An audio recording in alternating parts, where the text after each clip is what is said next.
Good evening, good evening, good evening. Welcome to our Thursday night Bible study. Welcome.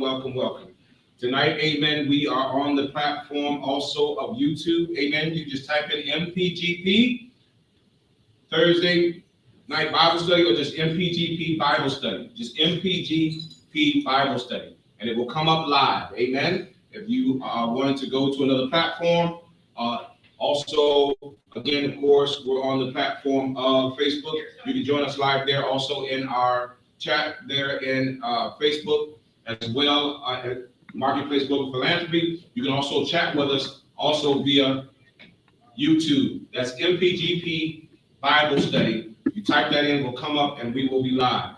And you can chat with us there as well. God bless you, and thank you so much for joining us tonight. Amen. On the platform. Amen. We really appreciate it. Amen. Come on, can we give God some praise? Amen. And thank you.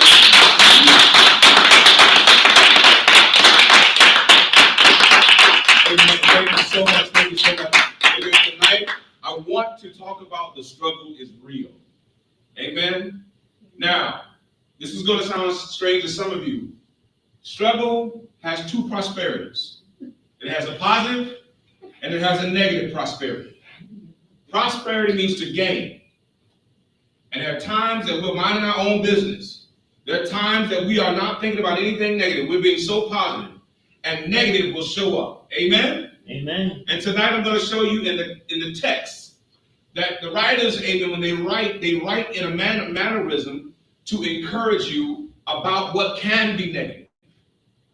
So when I read these scriptures, there's going to be a little understanding about the text that you don't have to create an imagination, because we're all human and we're living life, so we know, amen, there can be some struggles that just show up out of nowhere. There's some things that happen, car accidents, sickness, death. Those things, yes, are a human struggle, but there are some things that come from other things that have nothing to do with you, only because of your heart doesn't have a struggle. How about that? Your heart is your prosperity. Amen? Amen. And so that heart is connected to your mind, is connected to your spirit, is connected to your soul. And so that we're not using it in booby traps to get you to understand. This is the place that you deal with on a daily basis. So there's no pulling a rabbit out of a hat. There's no, waving a magic wand. This is all reality with a spiritual mindset to get a natural outcome that you can call supernatural. But it's only supernatural when you apply yourself and you don't allow yourself to be convinced that your struggle has to continue to be your reality. Amen? Amen. And so tonight, amen, that's why I said the struggle is real, because it is what? Reality. And again, the struggle has two prosperities. It has a positive prosperity and a negative prosperity. Amen? Amen. But without negative, amen, how would you know how to be positive? If you're not a negative person and you hang around negative people, you can adapt to their negative conversations, their negative mindsets, the way they think, how they have bad habits of trying to get back at someone, because they're people that the word is petty.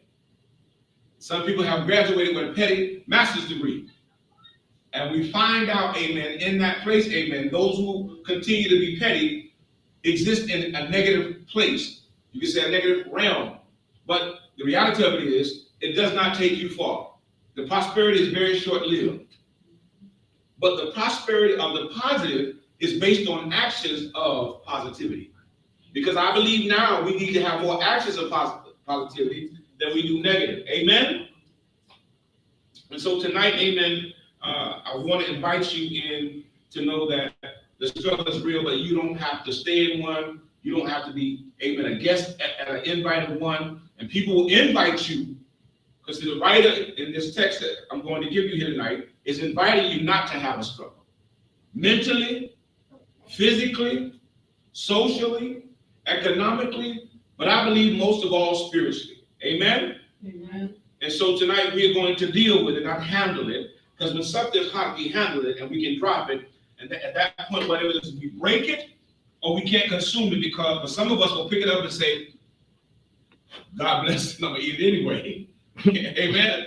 And some of y'all have been in that position where you cook something you wanted so bad, you dropped it on the floor, you picked it up, blow it off. It was the 3-second rule. Yep. But today we ain't dealing with the 3-second rule. Amen. You can't, some of these things you cannot blow off, you got to deal with it. Amen. Amen. And so tonight, amen, we're coming into that place where tonight we're going to understand how to deal with it. Let me hear somebody say, deal with it. Deal with it. Let me hear somebody say, I'm going to deal with it. I'm going to deal with it.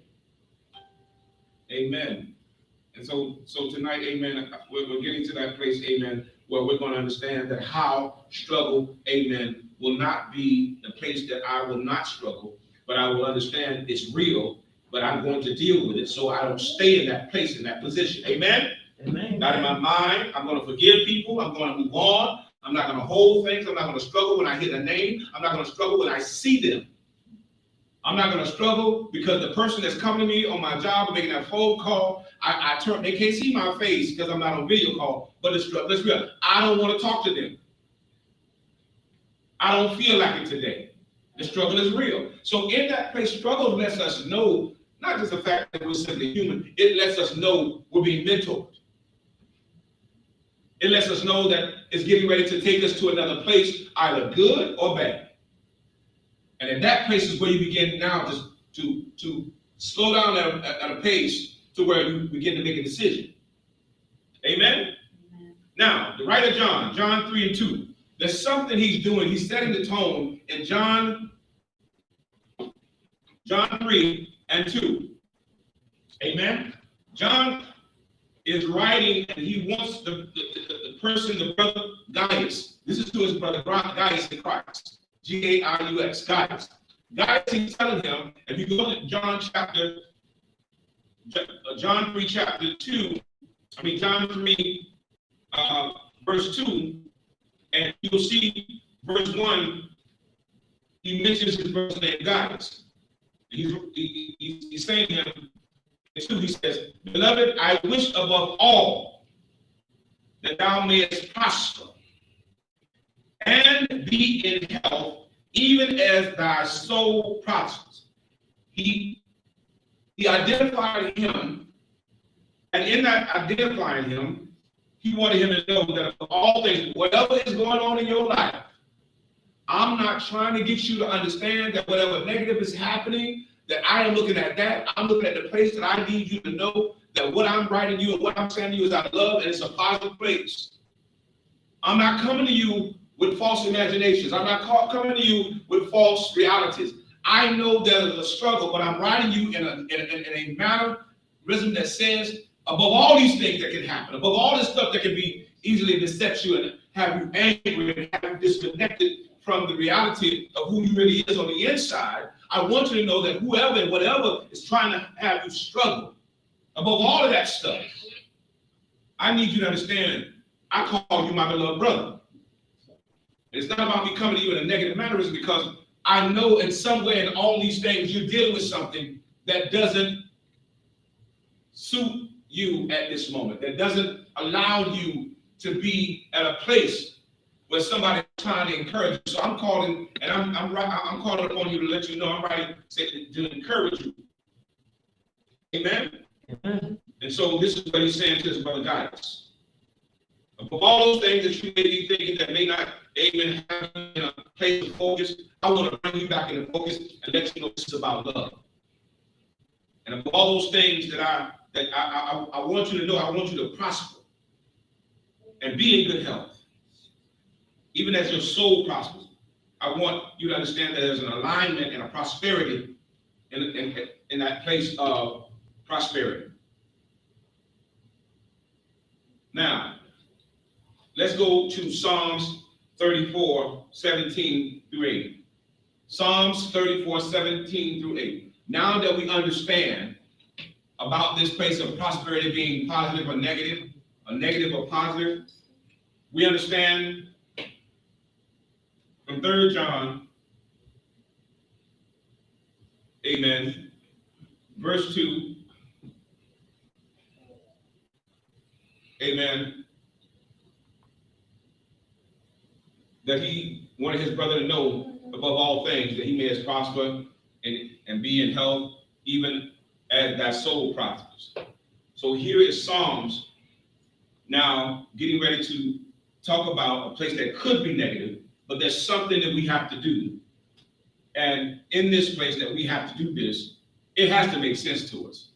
There's so much going on that doesn't make sense to us. But what we do, we get out of this place that's trying to have us struggle. It has to make sense. It has to be reality. It has to bring us to a place of not being in a negative place, a negative mindset, a negative environment around negative people. It has to prosper us to move forward into a positive position in our mind and in our heart and in our spirit. So Psalms 34, 17 to 18 says, the righteous cry out, and the Lord hears them. What is he saying? There's somebody who's praying that whatever situation or whatever circumstance or whatever has come up on you, that they're praying that it leaves you as a situation or a problem or an issue or concern, that you come to a healthy place.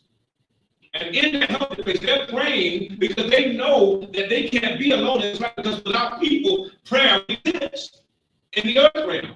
In the kingdom of heaven, it existed before there was an earth. But while we're in the earth, there's somebody praying for us that truly loves us, that we may not see every day.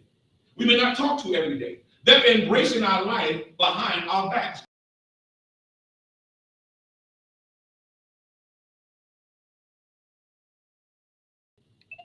In John 3:1, verse 2, he was trying to get him to understand, he may not see him right now, but I need you to know I'm thinking about you.